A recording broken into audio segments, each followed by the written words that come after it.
تمام پاکستانی جوشیلے جوانوں کو سلام قبول ہو۔ آج کی تقریب جس کی مہمانداری جمہوری وطن پارٹی اور وائٹ نیوز سر انجام دے رہے ہیں، نہایت اہمیتوں کی حامل ہے۔ اس میں سیاق و سباق سے اگر میں بات کروں تو 1906 میں آل انڈیا مسلم لیگ کا قیام عمل میں آیا، جو کہ نواب سلیم اللہ کے گھر ڈھاکے میں قائم ہوئی، جس میں سر سلطان محمد آغا خان سوئم، نواب وقار الملک، سید مہدی علی المعروف محسن الملک کے نام شامل تھے۔ اس سے پہلے بنگالی انقلابی حریت پسند مسلمانوں نے نواب سراج الدولہ کی قیادت میں پلاسی کے مقام پر انگریزوں کے خلاف جنگ لڑی تھی، اور انگریزوں کی طرف سے اس کی سربراہی رابرٹ کلائن نے کی تھی۔ میر جعفر کی غداری کے باعث نواب سراج الدولہ یہ جنگ نہ جیت سکے، اور یہ جدوجہد سراج الدولہ سے تیتو میر اور 1857 کی جنگ آزادی اور آل انڈیا مسلم لیگ کے قیام تک پھیلی ہوئی ہے۔ پاکستان کے قیام کے سلسلے میں بنگال کے لوگوں کا بہت بڑا کردار رہا ہے، اور قیام پاکستان کے بعد جس طرح گورنر صاحب نے بھی فرمایا کہ 3 بنگالی وزرائے اعظم نے اپنے فرائض سر انجام دیے، اور آج موجودہ حالات کے پیش نظر بنگلہ دیش اور پاکستان کے قریبی تعلقات تعاون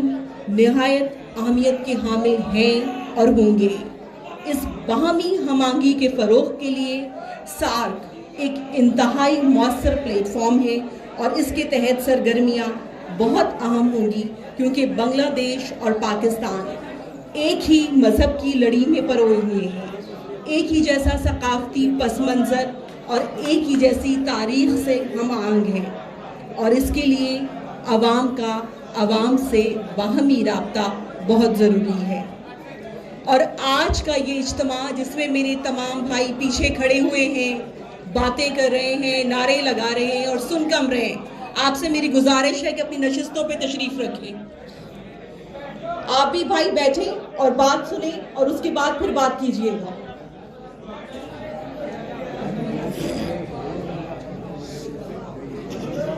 آپ لوگوں کا آج کا یہ اجتماع ایک تاریخی اجتماع ہے اور انتہائی اہمیت کا حامل اجتماع ہے، کیونکہ 1906 میں یہ طے ہوا تھا کہ ہم ایک قوم بن کر برٹش رول کے خلاف جنگ لڑیں گے، اور سیاسی تدبر سے جو مسلم اکثریتی علاقے ہیں ان پر ایک علیحدہ ریاست بنائی جائے گی، جیسے کہ پاکستان کا قیام وجود میں آیا۔ اور اس حوالے سے مسلم لیگ جس کا یوم تاسیس منانے کے لیے ہم یہاں جمع ہوئے ہیں، ایک بنیادی کلیدی کردار ادا کیا، اپنے منشور پر عمل پیرا رہی۔ اور اس سال مسلم لیگ کے قیام کا یوم تاسیس اس حوالے سے بھی اہم ہے کہ 2 ملک پاکستان اور بنگلہ دیش اپنی ماضی کی مشترکہ جدوجہد کو یاد رکھتے ہوئے اپنے بہتر مستقبل کے لیے مشترکہ مفادات کے حصول کے لیے ایک قوم، مسلم قوم کی حیثیت سے اکٹھے ہیں۔ قیام پاکستان کے وقت بھی مشرقی اور مغربی پاکستان کی تعمیر و ترقی کے لیے حسین شہید سہروردی، AK فضل الحق اور متعدد ایسی بنگالی شخصیات تھیں جنہوں نے اپنا کردار، اپنا ایفرٹ نمایاں طور پہ سر انجام دی۔ آج 50 سال کے بعد بھی 280 ملین لوگ آپس میں قریبی تعلقات کے حامی ہیں، اور اس جذبے کا مظاہرہ ہم عموماً کرکٹ میچز کے دوران دیکھتے ہیں۔ جب انڈیا کے مقابلے میں پاکستان کی ٹیم کھیلتی ہے تو جس طرح سے بنگلہ دیش کے لوگ پاکستان کی حمایت میں جوش اور جذبے کا مظاہرہ کرتے ہیں، اسی طرح جب بنگلہ دیش کی ٹیم انڈیا کے مخالف کھیلتی ہے تو پاکستان کے جو لوگ ہیں وہ بنگلہ دیش کی حمایت میں اپنی چاہتوں اور محبتوں کا اظہار ولولے سے کرتے ہیں۔ اور آج ہم 2022 میں انہی محبتوں، چاہتوں اور خلوص کے جذبات کا یوم تاسیس منا رہے ہیں، اور آخر میں کشمیر کی ایک بیٹی ہونے کی حیثیت سے، chairperson friends of Kashmir international ہونے کی حیثیت سے آپ سب کو اس بات پر غور و فکر کی دعوت دینا چاہتی ہوں، کیونکہ آپ نوجوان ہی ہمارا مستقبل ہیں. ہمارے مستقبل کی باغ دوڑ آپ لوگوں کے ہاتھوں میں ہے کہ پاکستان اور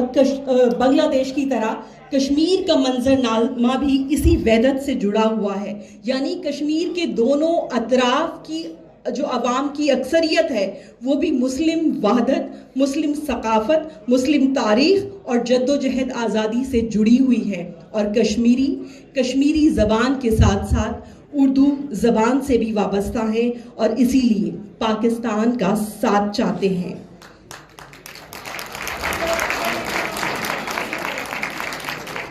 آج کشمیر میں 1.25 کروڑ انسانوں کے لیے 9.5 سے 10 لاکھ بھارتی ملٹری اور پیرا ملٹری فورسز کا تعین کیا گیا ہے. اگر آپ حساب کریں تو ہر 9-10 کشمیریوں پہ ایک فوجی کھڑا ہوا ہے. آج کشمیر میں armed forces special power act, public safety act, TADA, POTA اور اس جیسے متعدد کالے قوانین لاگو ہیں، اور ان قوانین کا میں آپ کو مطلب آسان الفاظ میں یہ بتا دوں کہ بھارتی درندے، بھارتی فوجی جب چاہیں کسی بھی کشمیری کے گھر گھس کے ماں کو، بہن کو، بھائی کو، بچے کو اٹھا سکتے ہیں، اور ان سے کچھ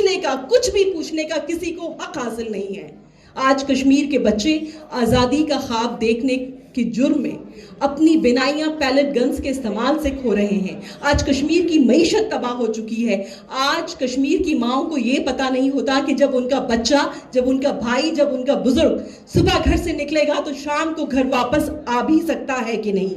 اسی لیے میں چاہتی ہوں کہ اس موقع سے فائدہ اٹھاؤں کہ آپ سب جوشیلے جوان جو پاکستان اور بنگلہ دیش کی آواز بلند کر رہے ہیں، ان آوازوں میں کشمیر کی آواز بھی ملا دیجیے. اور اقوام متحدہ سے ہمارا یہ مطالبہ ہے کہ کشمیر کے حوالے سے جو قراردادیں اس نے حق خود ارادیت کی منظور کی ہوئی ہیں ان پر فوری عمل درآمد کیا جائے. ذہن پر خوف کی بنیاد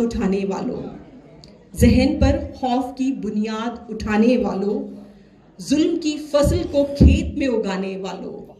ذہن پر خوف کی بنیاد اٹھانے والوں، ظلم کی فصل کو کھیت میں اگانے والوں، گیت کے شہر کو بندوق سے ڈھانے والوں، فکر کی راہ میں بارود بچھانے والوں، کب تک اس شاخ گلستان کی رگیں ٹوٹیں گی، کونپلیں آج نہ پھوٹیں تو کل پھوٹیں گی. بہت شکریہ.